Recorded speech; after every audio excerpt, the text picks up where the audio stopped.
നമ്മൾ പാല് മേടിക്കാൻ പോകണം. രാവിലെ ഈ പാല് മേടിക്കാൻ പോകുന്നൊരു സമയമുണ്ടല്ലോ, എനിക്ക് ഭയങ്കര ഇഷ്ടമാണ്.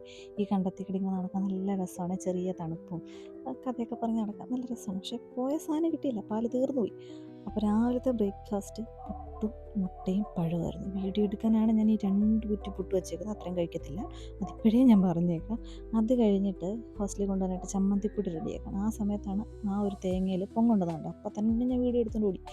അത് വീഡിയോ കാണിക്കണമെന്ന് പറഞ്ഞു. അങ്ങനെ അമ്മ കാണിച്ചു തരികയാണ്. എന്നിട്ട് ഒറ്റ വെട്ടിന് പൊട്ടണമെന്നൊക്കെ ഞാൻ പറയുന്നുണ്ട്, പക്ഷേ 2ഉം 3ഉം വെട്ടിയിട്ട് പൊട്ടിയ രീതി ഞാൻ കാണിച്ചു തരാം. എന്നിട്ട് അതിനും എനിക്കാണ് ചീത്ത കേട്ടത്, നിൻ്റെ വീഡിയോ എടുപ്പാണല്ലാതെ ഞാൻ മര്യാദയ്ക്ക് അത് വെട്ടി പൊട്ടിച്ചേരെന്നൊക്കെ പറഞ്ഞു. പക്ഷേ പണ്ട് നമ്മൾ തിന്നുന്നൊരു പൊങ്ങുണ്ടല്ലോ, ആ ഒരു ടേസ്റ്റ് ഇപ്പം ഇല്ല. എന്താണെന്നറിയില്ല, ഒരു കൊള്ളാം, എന്നാലും അത്രയും ടേസ്റ്റ് ഇല്ലായിരുന്നു.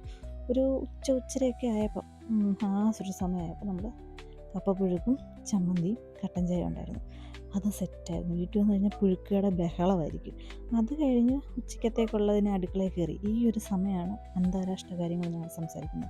ഹോസ്റ്റലിലെ വിശേഷം, നാട്ടിലെ വിശേഷം, എറണാകുളത്തെ വിശേഷം.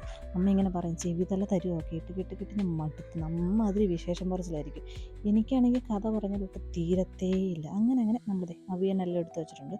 കുറേ പച്ചക്കറിയൊന്നുമില്ല കേട്ടോ, കുറച്ച് പച്ചക്കറിയൊക്കെ അവിയലിനെടുത്തു. അവിയലിന് ശേഷം നമ്മൾ പാവയ്ക്ക മെഴുക്ക് പുരട്ടി, അതും എല്ലാം സെറ്റാക്കി വെച്ചായിരുന്നു. അങ്ങനെ പാവയ്ക്ക എനിക്ക് ഭയങ്കര ഇഷ്ടമാണ്. പാവയ്ക്ക മെഴുക്ക് പുരട്ടിയെക്കാട്ടി കൂടുതൽ ഇഷ്ടം തോരൻ വയ്ക്കുന്നതാണ്.